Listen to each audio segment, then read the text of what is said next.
Good afternoon, everybody. Sorry for the late start to this session as far as our broadcasts is concerned. The World Touring cars ran a little bit long. The session did start on time, so we've missed about a minute of it, but nothing, of course, has happened in that 1 minute.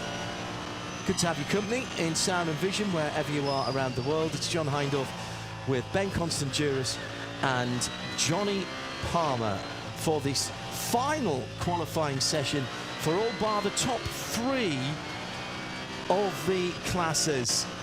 JP, an incident-packed yesterday evening and a whole host of penalties coming through overnight last night. More penalties than the playoffs of a European Championship final.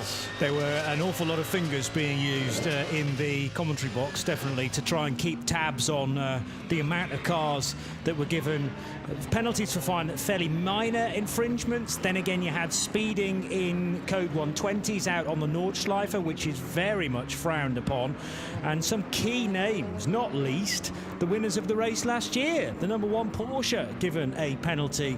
So yeah, we're talking about the complexion of qualifying over sessions 1, 2 and 3. Two of them held yesterday, the final one for 60 minutes just starting now, and how really for the SP9s and the SPX entries, qualifying itself doesn't happen until 10 to 6 tonight.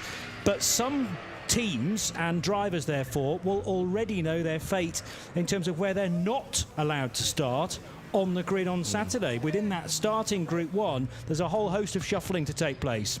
Was that the Bilstein Mercedes with... No, it's an Aston Martin with problems early on the Nordschleife, and it's the number 90, David Pittard. Pitbull Pittard, as Peter Snowden has named him, and he's been off and he's hit something, Ben Constantiouris. There's red paint on the front of that car where there should not be any, which suggests to me he's been into a tyre stack. The telltale red paint. It's difficult conditions out there because we have seen drizzle most of the morning. We are now, as you can see on the pictures, in blue skies, and therefore we should have a relatively dry track around the circuit, but there will be puddles of wetter conditions. In fact, he's gone into the barriers with the rear, which has spat the front around. Damage to both the rear and the front. Is still running on track, got it facing the right direction. Will surely bring that car back to pit lane to get it checked out once he completes the full Nordschleife. But I'm sure these drivers will experience a little bit of puddling in certain parts of the track, especially under the trees. We have quite a stiff wind, so it should dry it out, and it is starting to get warmer out there. But certainly the rubber that was laid down with all the runnings from yesterday has been washed away, and we are starting from afresh again. Will we see improvements in the times for some of our other categories? We had so much interrupted running yesterday, we may well. Yeah, it's a good point, Ben. We will have the provisional pole sitters for you at the end of this session for, as I said, everyone bar the big classes, that we are certain of. We have two top qualifying sessions, 2 sessions later on tonight, with now Uber Motorsport, number 75. That's a Porsche. Yeah, and Uber Motorsport definitely run it, with the rear wing missing on the 75 car. The second time that car's been in the barrier in 2 days. That's the same car that we saw parked up facing the wrong direction last night, wasn't it? Yes. And again, contact with an SP6, and the Mercedes have got its way through, but it's a fast part of the circuit. Car. That's just after Flugplatz, heading up the hill, just 4 kilometres into the Nordschleife. That is super quick as they're coming up to that right-hander as they climb the hill up towards the top of the foxhole. Oh my goodness, they've actually been quite lucky there, Ben. In terms of the damage to the car, absolutely. It's gone into the tyre barrier to its rear, so flat into the rear of the... That should mean that the suspension is facing the right direction. They'll be able to bring that car back to the pits, but the Mercedes, the Gatsby Mercedes, was alongside and almost past when the Porsche turned in to the flat-out right-hander and turned in to make contact with the rear of the Mercedes. So you can't necessarily blame the Mercedes for that particular incident, but we did see at the start of yesterday's qualifying 2 session some of the SP9 drivers being incredibly aggressive on their outlap and having contact with other SP9 cars, most notably Patrick Pilet and Nick Tandy getting together. Feel sorry for the Uber Motorsport guys, because that's a Pro-Am lineup in the 25 car, and they are still prioritising top qualifying, because the final qualifying session of the 2 days will involve both the Pro-Am and the Pro elements. There's no difference in the machinery being used. It's all about the driver combinations. But what I like is that it's not been prioritised just for the top-notch SP9 teams, if you like. Everyone deserves to be in there, but you've got to make space for one another. And I think the difficulty is with SP9, with that Pro-Am lineup, if you do have an AM driver in the car, your Pro drivers around the circuit in the other GT3 cars don't know that there's an AM driver in. They don't know the behaviour of that car. You can kind of predict the behaviour of a Pro driver because they all tend to do the similar thing. But with an AM driver who is not pedalling quite as fast as the Pros would do in that same car, they might behave differently, and it's difficult to judge. I'll just finish the point I was making before we had that incident. There are effectively 2 top qualifyings tonight, and we will whittle them down to a pool shootout. And so there's top qualifying 1 and top qualifying 2. Let's call it top qualifying and the pool shootout. That's the way I'm reading that, JP, that we will get some people qualified, and then it's the top 4, isn't it, from the first part of the single car qualifying that go into the pool shootout to join the 15 cars that have already pre-qualified by their theoretical laps in NLS, by their performances in the top qualifying and in the 2 qualifying races a couple of weekends ago that Snowy and I watched intensely. But ultimately we'll have just shy of 20 cars going around to give of their best, and 8:08.421, the Augusto Farfus time that I think they are aiming for. I really should have written that down somewhere when I found that out last night. Is that the record? Is that the lap record in qualifying? That is the qualifying record. It was broken 2 days in a row. Yeah. At the qualifying race weekend. You remember there was a new format for this 50th anniversary running of the Total Energies ADAC 24 hours of the Nürburgring, and instead of having one 6 hours, there was a Saturday 3 hours and a Sunday 3 hours, which effectively were 2 separate race meetings. And for the Friday race, we had top qualifying for the usual top 40 cars. On the Sunday, we had top qualifying, i.e. single car qualifying, for everybody who was taking part in the race. And it was 2 BMWs, and it was the other BMW of Augusto Farfus who sneaked it by fractions, hundredths of seconds on the second day. So the qualifying record for this configuration, because remember, this is not the same configuration that they run in NLS. This is a longer run on the Grand Prix circuit and a different run into the start of the Grand Prix circuit. It was broken on consecutive days in fairly cool conditions, it has to be said, because both of those qualifying sessions were run in, well, the Saturday was running quite early in the morning, into mid-morning, and mid into late morning on the Sunday before the 3 hour race started at 1 o'clock. We're seeing quite a fast circuit at the moment. There's quite a few SP9 machines out on track breaking their best laps of the particular cars, comparing themselves to the splits that we bring over from yesterday's action. So qualifying 1, qualifying 2, and now qualifying 3, they're all combined. So the greens and the purple sectors are being compared to what's been done before, not being compared to what we're seeing in this particular session, which does mean the likes of Jeroen Blekemolen in the Ferrari 488 number 14 machine, Mauro Engel in the number 4 Mercedes. At the moment, Jeroen Blekemolen is 32nd on the grid, so that would not be enough.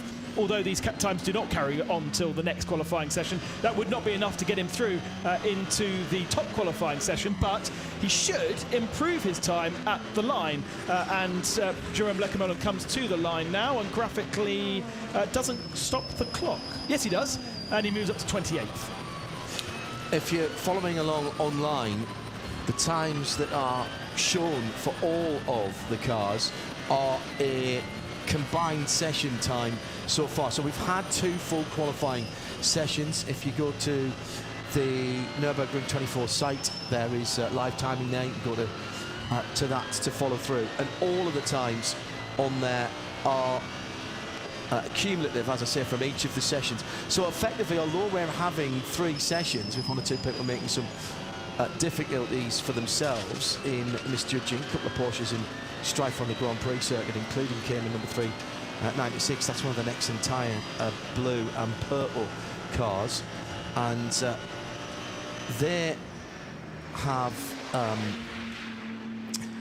those times effectively, Johnny, make this a single qualifying session. It's a bit like MotoGP, where every time you're out on the track, you're actually being competitive, and then you break it down for the top runners and riders, as it will be here. But all of these sessions have been counting. They have, and that means that there's been some progression in the lower classes throughout the course of the 3 sessions. We only had, was it 90 minutes to start the week. And we lost 18 minutes of that. Yes. Yeah. 3 hours of technically night practice or night qualifying, but the first hour of that was still in daylight, and the glorious golden light that we had on run up to sunset, which was last night 9:27, so you can bank that as roughly the right time for Saturday night in the race. And now this is a pretty short session at just 60 minutes to allow for the SP9 teams a chance to set up their cars looking ahead to top qualifying tonight. But for everybody else, if you're not on pole already, then these are your final moments to try and rectify that. Correct. And within the session, you know, I'm not sure about the green and purple times. I think they are this session, because the number 98 car, having just completed a lap, it was full of personal bests, but it hasn't improved the 8:14.771. Which was the time set in the first session yesterday. Yes, by Nicky Katzberg. Yeah. He was the 3rd driver to get on board that 98 car. It's interesting, you go to the press centre here at the Nürburgring and pick up the official press release, and that states that John Edwards set the time. I had to revisit that. Correct. No, No, he didn't. John was slower. Oh, okay. With the greatest of respect. He set the first time that put that car on top. Yeah. And then Katzberg. Marco Wittmann got into it and went quicker. Yeah. And then Nicky Katzberg got in and he did the 8:14.771 on, I think, something like lap 6. They all did 2 laps early on to get through that 2-lap requirement. And Katzberg was the 3rd driver in and did that 14.771. I'll run you through in a minute once things calm down. Good luck with that.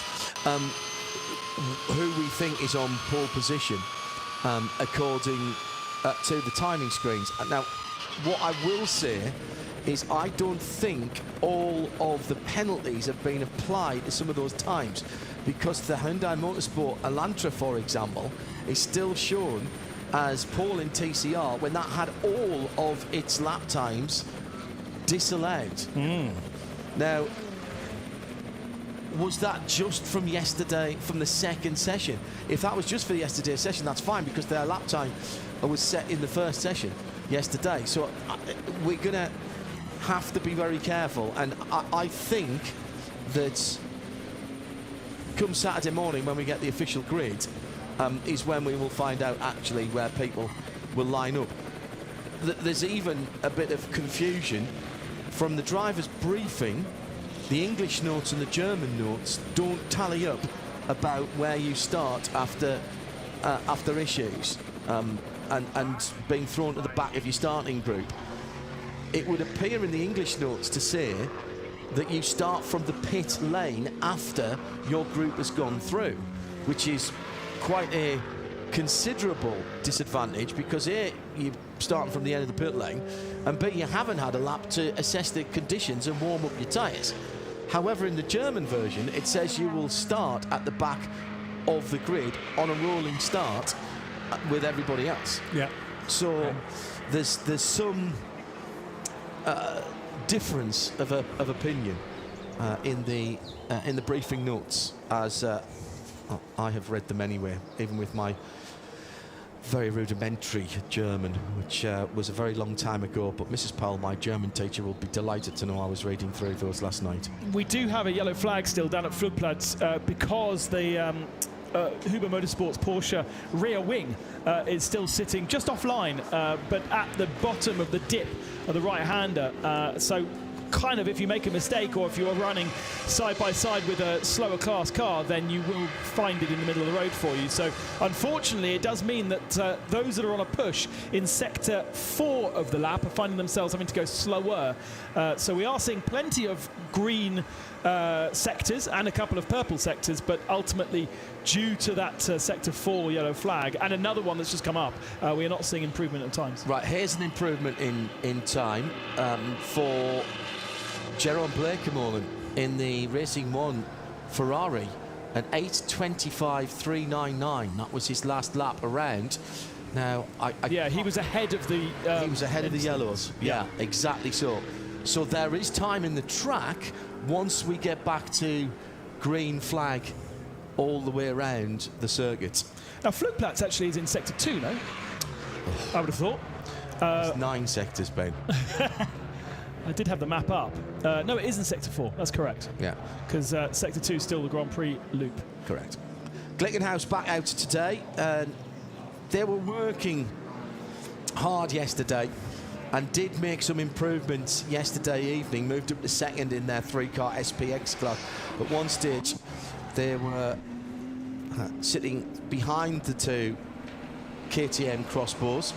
It is Frank Mayer behind the wheel of that car. The best time yesterday was an 8:21.852, and that put them just ahead of the True Racing Crossbow GT2 with an 8:22.720. That's the car, that True Racing 117 car, that has the Stuck brothers in the car. Intervention vehicle out on the circuit to pick up the rear wing plane that was wiped off the number 70 Uber Porsche. This is the mostly white car with the black front and rear and a very orange stripe over the top.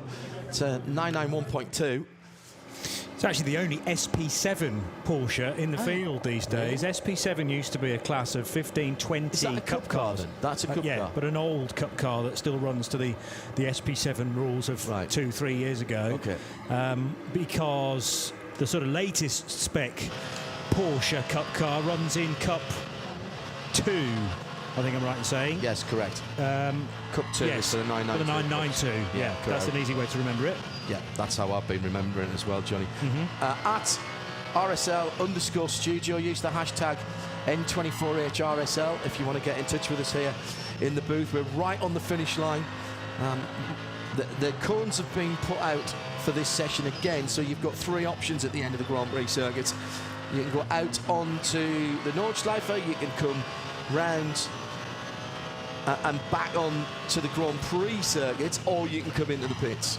And the cones have been put out exactly opposite where I'm closest to the finish line. There's a cone right in front of me, and then there's one right in front of Ben, and then one right in front of Johnny. He's the furthest to the right. That's right.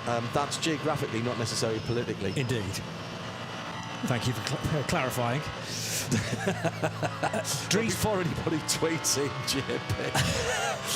Sorry, Dries Van Toy. Dries Van Toy, yeah.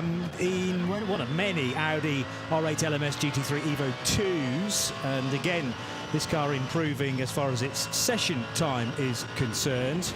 Very excited by Sheldon van der Linde's absolute best through the first half of the Grand Prix circuit, but we're going to have to wait over 8.5 minutes for Sheldon to cross the line to see if we are going to get a full-on improvement across all 3 sessions. I realise, one good time on a 9-sector lap is going to still require a decent chunk of luck for the rest of it, but we'll wait and see. Jesse Kroon's BMW number 101 is still second. At 3rd position, no longer that BMW lockout. That was changed late last night when the Bilstein liveried Mercedes of Philip Ellis got up to 3rd position, number 12. Goes from bad to worse for that Huber Porsche 991. Being asked to go and see the clerk of the course. So not sure what they did that they have attracted the ire of race control. Hello to Jerry in sunny, hot and humid central Florida, tuned in. and listening and watching. Thank you for your help. Paul West says the difference in the briefing notes is actually correct. It depends on your nationality. If you're a German driver, you start at the back of the grid. If you're English, you have to start at the pit. I think he's only joking on that.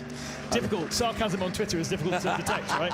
We need a sarcasm emoji. We really do. We have 40 minutes to go, which means the top 15 quali cars can now join in because they had to miss the first 20 minutes of all of these qualifying sessions. So they, Ben, have not got a lot of time. If they've got work to do, they haven't got drivers that are qualified, they've got to get them out now. You're talking about, you know, an outlap that is 8.5, 9 minutes, and then, you know, a couple of laps after that. That's another 16, 17 minutes. That's exactly how I read the briefing notes, but it does seem as though they are all out on the track since the start of the session, having a look at the cars that we've seen already doing laps. So we had that rule yesterday for Q1 and Q2, and we definitely saw it in effect, but it doesn't seem, maybe because of the session is so short today, or that they lost 20 minutes in Q1, they've been given it today.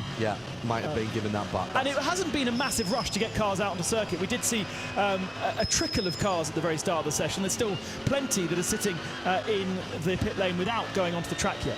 Improvement for the Audi Sport Team Phoenix, number 15, Johnny Palmer, 8:18.651. Yeah, it was Dries we were concentrating on for a short period, and he was able to carry that on. So started the session in 12th and has now jumped up the order and into 7th position. That is also a not yet qualified for top Q2 car.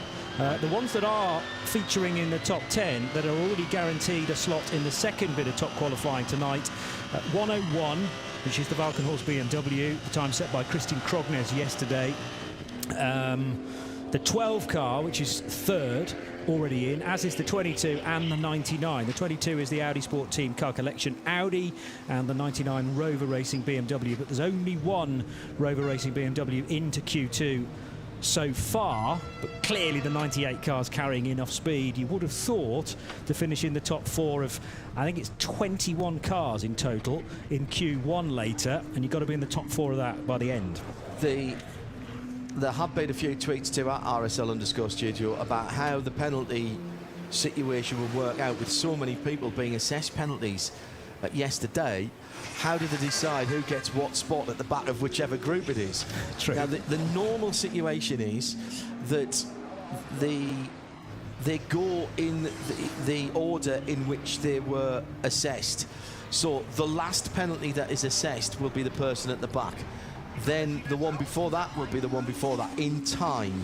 And therefore the first person who got pinged is 20 cars further up the grid than they thought they were going to be, potentially. Now that would be if everybody got the same penalty, but there were some subtle differences in the wordings of the penalties that came in overnight about going to the back of the first starting group, going to the back of their starting group, being at the back of the group, etc., etc. Some of them were just grid drops. There was 5-place grid drops, so obviously that will be assessed depending on where they finish up after whichever qualifying session is their final opportunity to put in a fast lap time. Is there a bit of common sense in amongst that, though? If you are one of those ones that's been pinged with a massive penalty, you just don't do top qualifying tonight. Because what's the point of risking pranging the car if you know you're going to be starting from the back of Group 1 anyway? Yeah. Just park it. Unless they take those times and use those times. If you've all got penalties, then those times dictate where you are in the penalty order. Oh, there's a secondary qualifying group in amongst the penalty takers. It could be, yeah. Are you going to make this even more complicated, Palmer? Why not? There's an impish grin on Johnny Palmer's face. Top qualifying Q3 for all the naughty boys and girls. A penalty shootout, in fact. There you go. In the dark. With no lights. Because you've been bad. Exactly. And you have to reverse around. I've seen that done in the virtual qualifying when people have made up some weird rules. We've got 34.5 minutes remaining. Whilst we're waiting for some more quick times to come in, let me tell you, as it stands at the moment on the timing screen, who are in provisional pole for for the categories. Start at the back of the grid, not out at the moment, and listed as a not starting now, the 324 FX Performance. Which means we haven't seen them in this session. Not in this session, right, okay, thank you. That's the BMW 325, that's the V4 pole sitter in 122nd position. In V5, it's the 444 Porsche Cayman 981 of Adrenaline. In VT2 front-wheel drive, it's the Hyundai Driving Experience i30N. Really good story behind that car. Not a TCR car. Far from it. The 332 is in 111th position. In 105th position, SP3, is the Toyota Gazoo Racing Team Thailand Corolla Altis. That's the little four-door saloon car. All Thai driving team, including the absolutely legendary and super famous back in Thailand, Natavode Charan Sukawutana, Mad Cow as he's known to his friends. No, really. He's in that 119 car and in 105th position, pole position for that class. The VT2 rear drive car is the Adrenaline Motorsport BMW 330 G20. That's in 104th position. That's the car 330. The 240i class, Schnitzelarm Racing, as they have been for most of the qualifying session. That is the 245 car inside the top 100 at 99. At 98, V6 pole sitter at the moment, Adrenaline's Porsche Cayman S 981 type. The VT3 leader at the moment is the 300 car, 97th position for Mathol Racing EV. By the way, the 261 car, which got banged up a little bit, that's got Peter Kate in it. If you're following that, I know a lot of you are in the UK, that car, Peter telling me, not coming out today. They've still got a bit of work to do after it was banged against the arm core last night, not by Peter, I hasten to add. The Dansberg Porsche 718 GTS is the best of the SP4T. That's a privately entered car. It is the 718 numbered car as well in 92nd place. In Cup 5, which is the M2 class, Adrenaline Motorsports number 871 is on provisional pole in 84th position. 73rd position for the number 70 Uber Motorsport Porsche. That's the car that's had that incident. It is the only car in SP7, and they've been called the clerk of the course as well. Even if they get put at the back of their grid, they'll still be on pole. The Hofer Racing BMW M3 E46 GTR is the best of the SP6s. That's the Kroll and Prinz family outing. That's the number 200, and they are just outside the top 70 at 72. Inside the top 60 for SP3T, the Subaru, the STI WRX. That's the SP3T leader, the 114. 57th position is where we find the TCR provisional pole sitter, still listed as the Elantra TCR, the 830 from Hyundai Motorsport.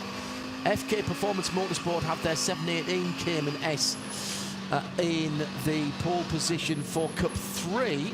That's the 263 car and 56, not seeing that car out today so far. The SP8T leader is still the Aston Martin of Durham Motorsport. That's the 95 car, just outside the top 50 at 52. Right on 50th position, Pro Sports Aston Martin has the SP10 provisional pole at the moment. That's the number 82. 46th for the Dodge Viper, which has been bossing the AT fuel category. 5 cars in that category this year. They sit at 46th for the big 8.4 litre number 13. In 35th position, the Cup 2 leader for the Porsche 992 Carrera Cup cars. That's K. Kramer Racing and the number 127. One place further up in the timing is the 160 Cup X. That is the Teichmann Racing KTM Crossbow. That's their category, and that's the GTX version of that car. In 13th position, the GT2 version of that car, the 5-cylinder version for True Racing. The number 116 leads SPX, and of course the 98 Rover Racing BMW still on top in the number 1 position with the number 98 car. Ben. Again, the True Racing KTM Crossbow not out on circuit yet. We haven't seen them in this session, so they are starting to descend our overall running order, because they started the day in 12th, but in 12th, but a couple of our SP9 cars, and we're seeing more and more now setting lap time, so they are starting to fall themselves down 16th right now. Best of the improvements that we've seen whilst you were going through our class leaders was the Schrerer Sport Team Phoenix Audi, now up to 5th position with Ricardo Feller aboard that car, and we were able to ride on board with most of his lap, as we now ride on board with, I think, an improvement from the KTM Crossbow GTX machine. It's its sister car that has the pole position in that class right now, but Tim Tandler has had a pretty clean lap. And he is down in 53rd position, is that right? Yep. Yeah, all right. Yeah, that's one of the 4 Cup X Teichmann machines. Yeah. So we've got crossbows in Third Cup in X. its class at the moment, Jippy. Yeah. So the 4 Teichmann machines run by that crew from Austria, I think, just like True Racing are. True Racing have the GT2s that are in SPX, and these are the GTXs that are in Cup X. Moves up in its positions overall, but needed to get down another 10 seconds or so to move up a position in class. And it's kind of the True Racing effort is pretty much a works KTM entry, isn't it? So huge amount of development work gone in. We've seen Conrad run those cars as well in the past, especially in the 24H series. And the driver listed in the SPX machine that I think hasn't gone out, Mads Schielhaug, he's done a lot of development work on that car. Yeah, as has Laura Kryheimer as well. Very, very impressive machines there. And I'll just correct what I said about Teichmann. They're based down the road at Adenau, actually. So Teichmann are German, True Racing are the guys from Graz in Austria, and basically from the KTM factory. You would think that would be a sort of Kermit-coloured car, wouldn't you? Because surely everything from Graz is greener. Oh, dear. I'll get them out the way now. Yeah, I would, please. Graz actually a massive automotive hub in the centre of Europe, with the Steyr-Puch factory down there, which can be reconfigured to build all kinds of cars for all kinds of manufacturers, and have built some very exciting cars down there. Where they were very good at cabriolets for a long time. Did a lot of the Peugeot cabriolets in that factory, but they've built various cars for various premium manufacturers. Very clever factory and a huge manufacturing facility just outside of Graz. I had a Steyr-Puch bicycle when I was a lot younger. Magnificent piece of engineering. Wish I'd never got rid of it. And of course built Fiat 500s under licence many years ago. The old Cinquecento air-cooled cars. Very much sought after, those early cars. Particularly the ones with the lift-off roofs, the bolt-on roofs. Very clever. Manthey Racing Porsche now out on track. This is one of the cars that has qualified for a little later on in the second part of top qualifying. Lawrence Vantor rather than Fred Makovici, getting some drive time into the #1 car. This is another key name that has got the wrong end of the penalty book, if you like, and already destined for some kind of grid drop, whether that is from the pit lane or right at the back of Group 1, but they still need to put in the hard yards during qualifying 3 so that the car is nicely set up for the evening second part of top qualifying job. Got a couple of questions. We'll take this one first from Ken Childs. What are the cones on the right-hand side of the front straight just before the finish line for? They'll disappear at the end of today. You won't see those in the race. Basically, as you come off the Grand Prix circuit, you have 3 choices. You can go out on the Hatzenbach and onto the Nordschleife. You can go around and use those cones to blend back onto the start-finish straight, or you can peel back in to the pit lane. So you can't come off the Nordschleife straight onto the pit lane in this session. That will change when we get to the race. I think this must be probably the only racing circuit in the world where we run slightly different configurations between practice, qualifying and the race itself. Delighted to say that we are joined from Team Mathol 261 Porsche Cayman by Peter Kate. Good afternoon, Peter. Good afternoon to you, John. How's it been? The car's not out. A little bit of damage last night, but other than that, how's it been going? Yeah, the car's fine, actually. We could have run, but we made a decision earlier to not run in this session to save the car because we figured it was going to be raining, which it was earlier, but of course now sod's law, track conditions are perfect. But the car's good. It was only a light damage. One of my teammates just got caught out on the Grand Prix, actually, on cold tyres. So Q1 we were P3 in class. It's the Cup 3 class, so it's quite a busy class and everybody's very close. And then our time from that session is now P7, I think. That's where we'll be, unless people go quicker in this session, which they may well do. But it's a long race. The top of the class there is FK Performance Motorsport with another Cayman. So this is a 718 Cayman? Yeah, 982 model, so it's a brand new car. All right, 92, okay, yeah. I drove a Cayman, as you know, last year, the year before, although unfortunately with no crowd around the track, the atmosphere was a bit different. That was a 718 GTS. This is a big step forward. It's not super much faster, but just so much better balanced and rewarding. It's just a better developed car. It's got more aero. The whole, what I call gizmos, you know, being a dinosaur as I am, I don't use them as much as I should, but the TC and the stability control and the ABS is so much more advanced. I saw the picture of your office for this week with a steering wheel that wouldn't have looked out of place so many years ago on a Le Mans prototype. Yeah, that's right. It took a while to learn. I mean, Mante were kind enough to send me the manual, and I spent many nights. Yeah, there's a manual. In English too, and I was able to spend quite some time on the lead up to learn it, because you know it's not the kind of thing you want to be thinking about, as you know, when you're driving. Second nature. You just got to do it without looking. And a bit of an embarrassing incident last night. I was trying to use the additional night lights that we have just to get a sighter lap in the night, not really a flyer, just to see. And I thought they were on, but they weren't on. And it was only when I came back in the pits that I realised. So when they saw the video, they were like, "That was really dark."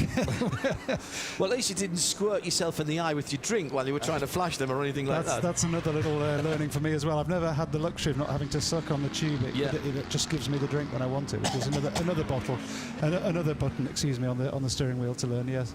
I mean, the basic concept of the Cayman and the Boxster, which is the soft top car, of course, is a flat 4 or flat 6 in this case engine mounted really low and right in the centre of the car, and it is really low in the car. And the fact that it's a horizontally approached flat 6 engine means that it can get it way down in the car. Yeah, and you can feel that. I mean, it's like a huge go-kart. It just feels so different. I mean, you and I, we've raced front engine more powerful cars, and the amount of physicality in those cars is greater than with the Cayman. But then, of course, with that comes, if you don't push it a little bit further, you won't be competitive. And we're in a one-make class, which is a first for me here. Actually, I've always been in a mix, sometimes similar cars to others.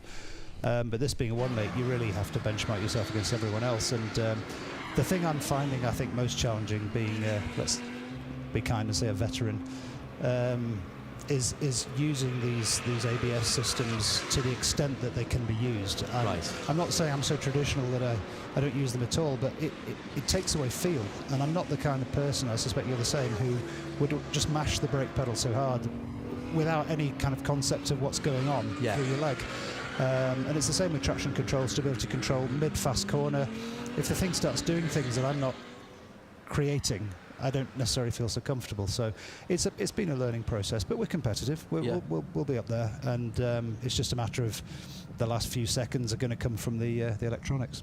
And we've got the number 300 car. That's a sister car. Yeah, that's your sister car, isn't it? Yeah. Sitting out on behind the barriers at the moment. I think it's being pulled back there. I don't think it's ended up there from issues. It is at the behind one of the gaps in the fence. I think that's at Schwedenkreuz, but I'll get that confirmed in a moment or two ago. How many years have you been coming here now, Peter? This is Peter my, Kidd, by the way, that you're listening to now, the this is my- 261 Matholka. This is my 20th, John. This is my 20th consecutive 24 hours, and I had the luxury to drive many of those with some fantastic teams and brands like Aston.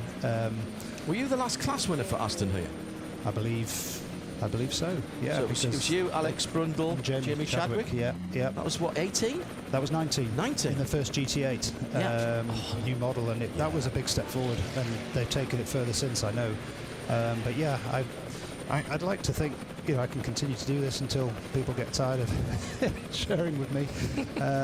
I think I'll know when it's too late to continue. Well, Peter, you've been competitive. You've had class wins since then? Yeah, we had 2 last year, but I don't really count them in the sense that, I mean, every trophy's a trophy, and, you know, I'm not going to hide it away in the back of a wardrobe, but when there are only 2 or 3 finishing in your class, it's more a victory of finishing than it is of winning.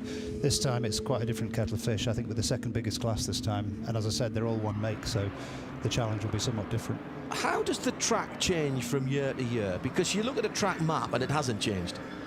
The actual outline of the circuit hasn't changed for decades, but the track is subtly different year on year because it's a bit like the Forth Road Bridge project. There's bits going on all the time. It's true. It's a really good point. So, I mean, I'm not a geologist, but I'm pretty sure that stuff moves anyway, even if we didn't touch it. And over the winters here, I'm fairly sure that bumps get worse or go away. But the big change here is at the end of the Dottinghoe into Tiergarten, the resurfacing there. It's one of those situations where if you were really fighting for the last second, you could go through there so fast. I mean, the compression and the lump after it, which you'd normally have lifted just before in the compression, there are people taking that flat. Oh, the GT3s aren't even coming off the throttle till halfway up that hill. Yeah, even and then in they're that class. pointed to the end of the left-hand arco, which is helpfully painted orange, and it's like every time I'm watching an onboard there through the NLS races that we've been doing the last couple of years, and it's just like, how close are you actually aiming at it and expecting the car to drift away from it? It's madness. But even the Cayman that we're in, with none of that downforce, none of those sticky tyres, there are people going through that first section flat and then braking straight to the left, and it's the grip level from the new tarmac, and it's the same couple of other places around what we fondly call miss hit miss before Versailles. Coming down the hill from Callanhart. Yeah, there are a few people who call it miss but they didn't get as far as Versailles.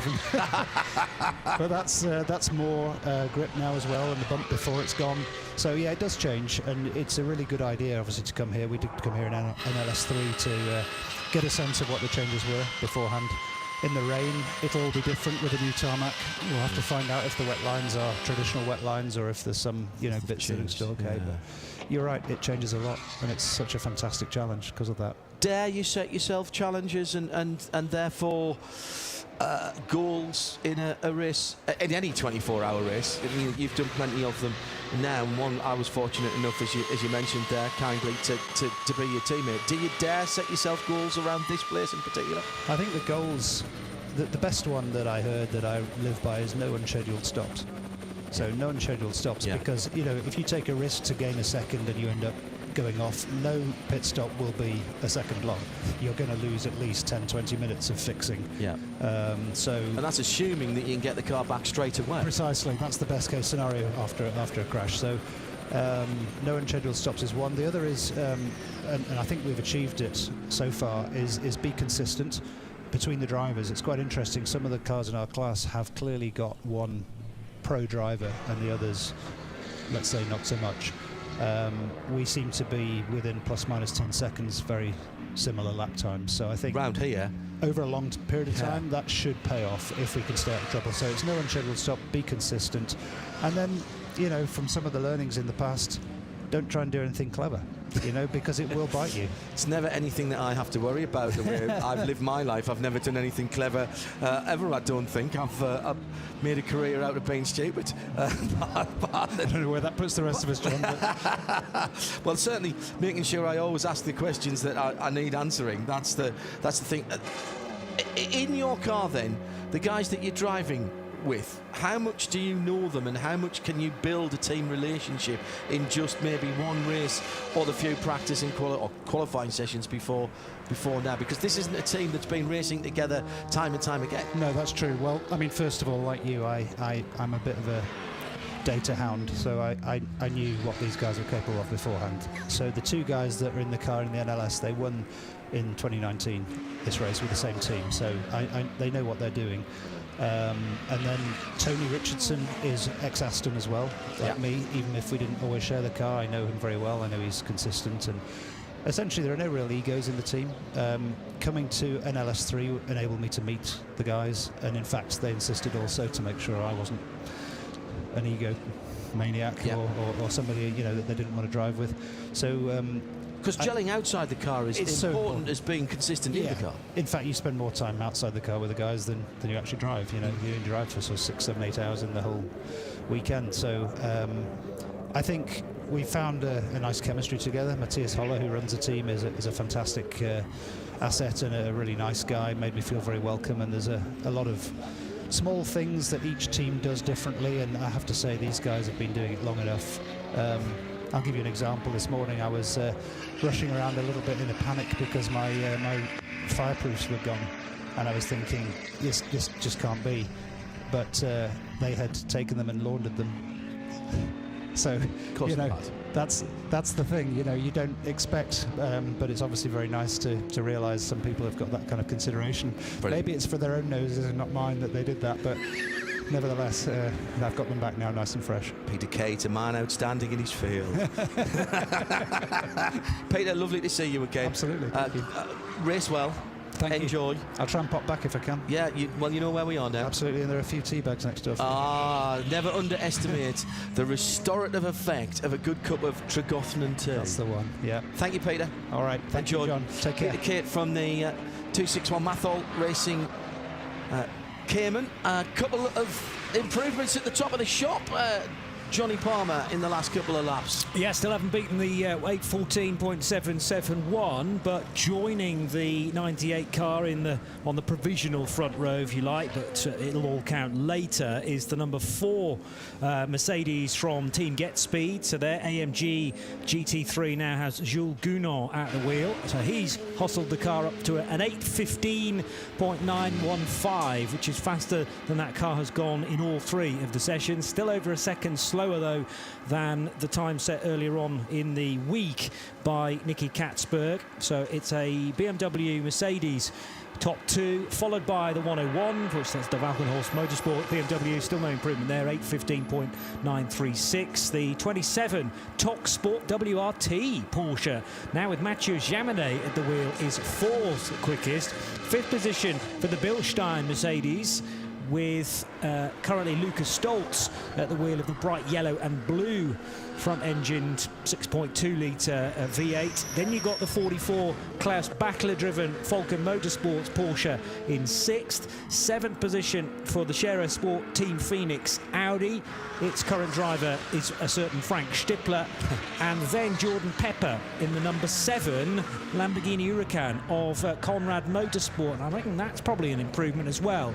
8:16.449. Pepper set to go quicker again. He just set 2 personal bests on the Grand Prix Strecker, and that number 7 car was also, well, if it didn't join late, it was kind of due to join late when the rules were written, but because we lost 20 minutes yesterday, it may well have been an all-in from the start. But the 7 car, one or two people's dark horse perhaps for pole position later on. The trick for Conrad is to turn their single lap speed around the Nordschleife into 12-hour, 18-hour, 24-hour pace. Improvement as well a little bit further down the top 20 for the AMG Team Bilstein Mercedes to an 8:18.279. That puts them in 13th position. Down in 25th position, the Schnitzerland Mercedes GT3, AMG GT3, has just come into the pit lane having set its best time of the week so far, an 8:21.226. That's what, 6.5 seconds off pole at the moment. And CP Racing have improved as well. Must remember that's the 21 car, not the 85. there is an 85 here as well, and every time I see 85's number flash up, I immediately make the connection with CP Racing. The red, white and blue AMG GT3 at 8:23.930. Charles Esplanade last at the wheel of that car, and they are sitting in 30th 30th position at the moment. So there's time in the track still, and there's time to do it with just under 10 minutes of qualifying, true qualifying, Ben Constanduris, still to go. Sun's out, the wind's blowing a little bit, but this is not bad conditions out there. Interesting to note that some of the guys that are actually still competing in qualifying in the lower classes, choosing not to come out. Obviously, we heard from Peter Kate just a second ago, they are not out on circuit. There are 19 other cars that have yet to make it out onto circuit in this particular session, choosing perhaps to save the car and not needing to use this session because qualifying perhaps isn't necessarily important. Yes, traffic is obviously a big issue in the first hour or two of the race before we get those pit stops in, but once we start cycling through pit stops and stuff, then you find that the pits, the starting position is less important. Obviously, in endurance race, generally it's not that important, but plenty of the lower class cars deciding not to come out in this session, and 20 cars in total is, what, about 12-15% of the total field? I can't work my maths out on the fly like that. But Nor me. But basically, there's 135 entries and about 20 odd cars haven't made it out. So you can do the maths at home, folks. It's not what we're here for, certainly not. It's not really maths, though, is it? It's arithmetic. Probably. Yeah. what's the difference? Oh. No, that's not. We haven't gone long enough in the session for it. 8.5 minutes, I don't know. Plus a lap if you get round now. That's the thing, isn't it? If you cross the line in the next 8.5 minutes, you've got another 8.5 minutes to go. So, you know, potentially you could be looking at 16 minutes of running right now if you time it right. Now, Augusto Farfus's time was really looking very, very strong, but I noticed that he got stuck behind a Porsche in one of the faster parts of the circuit. So whilst the last split that we had for him is only 6/10 off the best time, this is the 99 BMW that's down in 18th position right now. I'm not sure whether he will continue to be able to improve. He's got a Cayman now in front of him a bit further around the lap. He clears that a little bit quicker than he did the bright green Cayman that we saw a little bit earlier on, and we will soon he's in that sector, that 7th sector of the lap, which is nearly 2.5 minutes long. So some of them are quite short, 19 seconds for sector 8. Others are over 2 minutes, like sector 7. Why? Who knows? Very good question. I mean, you would have thought you want to slice it into fairly even chunks, but sometimes you can't. No, you can't. What you don't want is, I suppose, cars running off and cleaning out a timing loop. So are they in a relatively sort of straight section where accidents are very rare? We get 9 sectors. True. The teams, and for the purposes of qualifying and lappery and absolute laps, and of course for speeds through slow zones, etc., etc., I think it's somewhere near a 40. Okay, well, Marcus Seefried was telling me that when we were talking about that algorithm that we were trying to explain yesterday, and gave up as soon as the word algorithm was used, to determine who got into the top 15, the pre-qualified cars, on theoretical fastest laps, as Johnny Palmer describes. I've glazed over again, and I'm saying it myself, you see.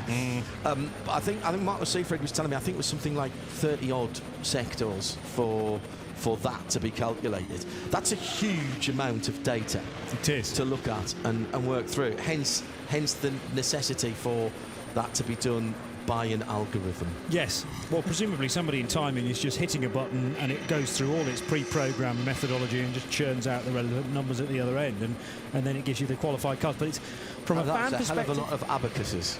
Yeah. From a fan perspective, I mean, well, you could argue how many of the fans here actually care that much. They just want to see cars going very, very fast. You can drill down as far as you like, really, into the intricacies of which cars are in and which cars are out of Q2. I've just got a list of them. And how they got there, all very mysterious. Matt G's posed the question, why do we love the Nürburgring so much? Well, for a start, he says GT3 cars intentionally getting airborne Ken Childs adding to that. I just love the variety of cars. There's no race like it. All on track at the same time. Multi-class racing, yeah, absolutely. Surely that, and you can't not love the Nordschleife. Hashtag 24H, N24H RSL. Can't get that right? N24H RSL at RSL_studio. Still to come today, at the completion of this, we will know the provisional pole sitters for the classes, but we will have to have the shootout, the 2 shootouts now, before we can say who is on pole position for the 50th anniversary Total Energy ADAC 24 hours, the Nürburgring. And as an extra treat for you tonight, I'll be joined here in our booth by Becky Evans, star of Stage and Screen, and crucially, a drift expert and driver extraordinaire, as we take you through the excitement of the Falcon Drift Show. That's all on the world feed as well later on today. Last 5 minutes coming up. Assenheim has just gone up into 5th position in the 55 Mercedes team Landgraf. That was in a lot of the SP3 cars in the second half of the lap. We do have a slow zone now down in the first part of the lap at Arenberg. Has been a yellow flag there for quite a while, but it's now been upgraded to a slow zone. But I'm afraid without a tracker in front of us, I'm not sure exactly what's going on. We haven't seen pictures yet as to see what's happening in Arenberg. Well, I just wonder whether it's related to the Team Mattol number 300 car that was off earlier on, because you reckon that was on the run from Schwedenkreuz to Arenberg, John. So yeah, if it's rattled the barrier and they've worked out that maybe the the integrity of that, well, they could be recovering it. They could be repairing. It was behind the barrier. That's what made me think that it's Armco that's been dinged, and they don't think it's suitable to continue cars at full speed on the approach. What's Lucas Stolzer's splits looking like, JP, as he's heading back towards us? Yeah, purple through the first sector. That's purple in this sector, so decent for the first half of the Grand Prix Strecke, and green virtually through everything else. So this is going to be up there. Expected across the line in the next half a minute or so. 8.16.1 is that car's best. 8.18 last time through. Assenheim has come back into the pits after his 8.16.0, which was good enough for 5th for the 55 team Mercedes MG team car, what Ben was just talking about. So let's see what Lucas Stolz can do in that number 12 team Bilstein 6th place car at the moment. There he goes across the line. Doesn't. Oh, I think he just got slightly held up in the last couple of sectors. The Glickenhaus is done for the afternoon. They have improved to 14th position with an 8.17.937. Felipe Fernandez out in that car last, and that's that car's fastest lap of the weekend. Hearing that it's the 255 Porsche Cayman 718 of Krymer Racing down at Arenberg. It has Alexander Crocker driving that car at the moment. He shares that with Tobias Wolff and Jean-Francois Bruno, who is not French, although he sounds French. He is from America, and a friend of us at RSL Studio when we go to the 24H series. Jean-Francois not in that car, did have some laps last night, but it's Alexander Crocker stationary down at Arenberg. Whether that's a technical or whether that's an issue, we do not know. Just to finish off a point that I should have made on the Glickenhaus, if I can get my timing screen back. They had improved and were actually getting quite close to the pole-sitting SPX car, which is the KTM.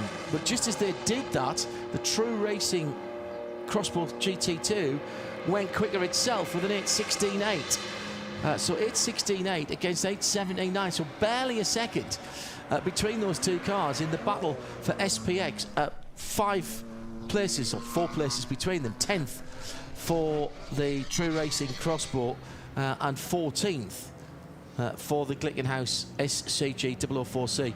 Both in the pits, so their sessions are done, with the checkered flag coming out in about a minute's time. The good news is we can see the flag stand from where we are, so we can tell you exactly when that goes out in the afternoon sunshine. Still to come, 2 pole shootouts later on, qualifying with cars being set off at the 10-20 second intervals. Opportunity for 2 quick laps with very little traffic on the Nordschleife, a driver's dream. Improving that KTM Crosspro GT2 car's pace is Tim Heinemann, who is not only a very, very successful GT4 driver in the ADAC GT Masters Series and DTM Trophy, but also very, very good in the simulator. And he has a YouTuber just alongside him. Felix von der Laden is part of that team as well. We've seen Felix in the car last year as well. 3.5 million YouTube subscribers on Felix von der Laden's channel. Not something you might want to watch if you are not a German speaker, because it's all exclusively in German. But in the world of YouTube and sim racing, he is the man. Der Mann. Yeah. Ist. So, checkered flag is now out. Anyone who's on a lap obviously gets to complete it. There's quite a lot of green in the top 30. We've mentioned most of it. Did we mention Matthew Jaminet? Yep. Yeah, good. In the TalkSport Porsche, TalkSport WRT, probably better known for European Rally Championship. Champions in that with it's Tom Ingram, isn't it? Chris Ingram, sorry. Who's Tom Ingram? Touring car driver. Yes, there you go. Yeah. No relation. And ran Andreas Mikkelsen to the European Championship last year as well. Yeah. In my mind, WRT stands for World Rally Team. Yes. Not World Racing Team, but WRT, part of TalkSport's name. And now do quite a lot of GT racing. Yeah, swapped from AMG to Porsche relatively recently. They've got on very well indeed with the GT3R. The new version of the GT3R with the 992 body shell being testing extensively in the last few weeks. Was at Spa a couple of 3 weeks ago. Still got his camouflage on, but it looks a real mean beast. And when you see the times that the Carrera Cup cars are running with that body shape and the revised aero, still the same engine, of course, and I suspect the engine in the GT3R will be carried over to the new body shape. But we wait to see that. Told by Weissach that their cars will be being delivered by the end of the year to go racing in IMSA in January 2023. That will be, won't it? There's a test at Daytona in December this year. There's some thought that there may be some cars out there, but the rest will be delivered late December, early January for those US customers that want them. GT3, of course, about to go through a massive change in regulations with the ACO and the FIA bringing it. It's always been an FIA category, but I think reasonably been pretty much ascribed to SRO and Stefan Rattel, who got it going in the first place. Watching a very rapid Aston Martin on the timing screens at the moment, and now coming down through Flugplatz with the campsites really filling up on drivers left down there. And some improvement for, is that Nicky Team? Marco Sorensen. Sorensen, right, okay. Yeah, and there's only 3 non-German brands in the top 20. This is the car in 20th position, the Aston Martin. 2 cars ahead of it in the top 20 is a Ferrari 488 of Octane 126. And then up in the top 10 is the Conrad Motorsport Lamborghini in 9th position. There's the only 3 cars, other than the Glickenhaus, that's not German in our top 20. Well, what do you count KTM? Well, yeah, I saw that. Austrian, officially. It's not German. It's German speaking. I wasn't going to say anything, Ben, but John made a big attention to it. Anyway, I know what you mean, because you were talking about the SP9 cars. I was, you're right. Thank you very much. We weren't including SPX. It's safe. Right, the top of the shop is still Rover Racing with their BMW from Get Speed up into second. Valkenhorst BMW in third. TalkSport Porsche is fourth. Then 2 Mercedes. Then Falcon with their 44 car in 7th, 8th, Scherer Teams Phoenix, then Conrad in 9th, True Racing in 10th.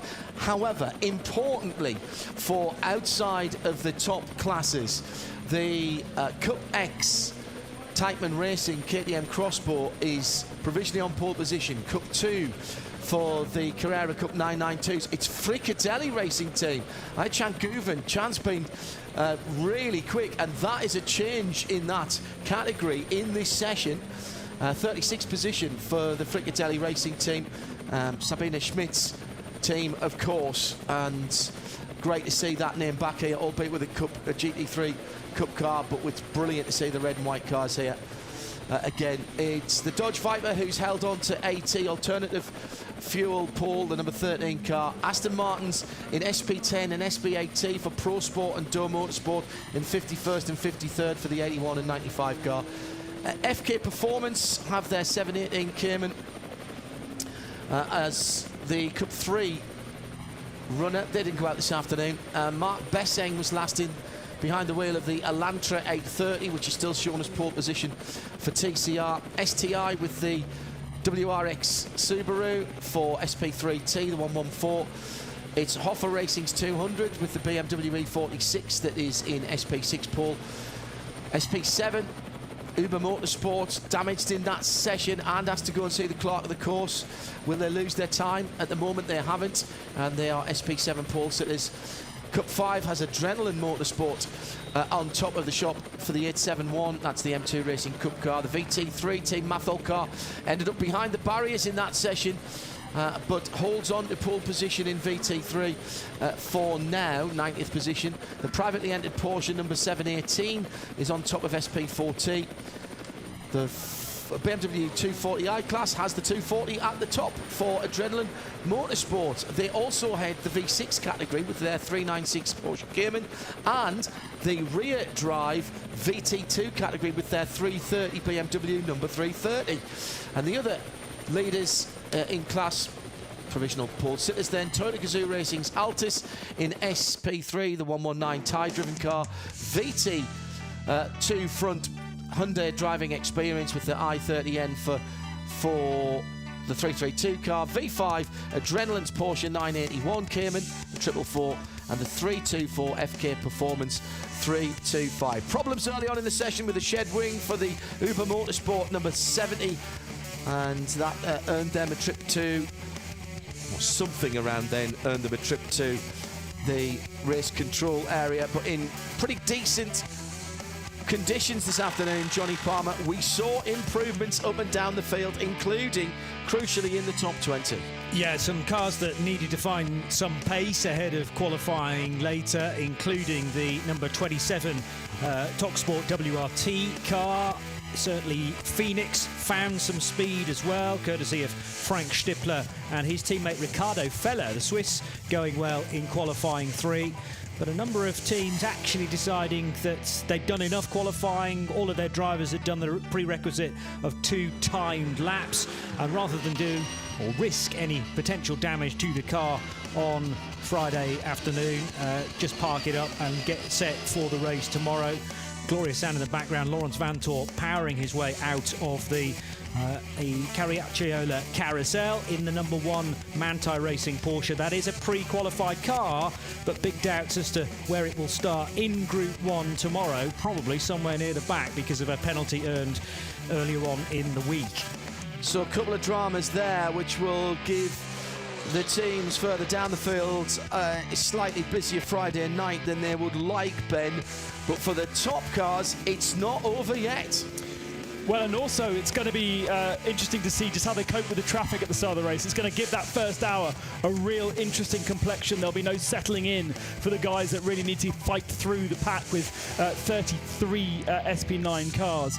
We will be going qualifying for top qualifying later on this evening with firstly all the SP9 cars out, and then the top 19 for the full shootout. An opportunity to see how fast they can do a complete lap without traffic. 5:45 Central European summertime. That's 4:45 in the UK, live in sound and vision. We'll get the team back together for that. Thank you for being with us for the final full qualifying. It's single car qualifying, or close enough to it, when we come back later on this afternoon from here at the Nürburgring.